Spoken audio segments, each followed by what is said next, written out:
Değerli dostlarımın, saat 12'ye 10 dəqiqə işləyir. Müəyyən səbəblərdən mən bu zaman gedirəm şəhid ailəsi gilə.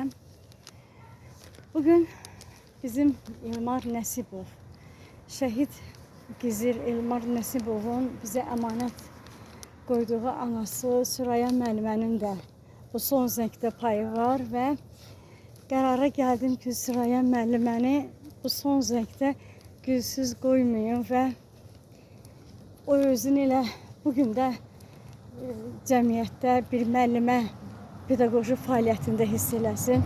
Çünki Süreyya müəllimə kifayət qədər müəllimləri, həkimləri, jurnalistləri, müəyyən peşə sahələrinin mütəxəssislərini yetişdirən bir illərin pedaqoqudur.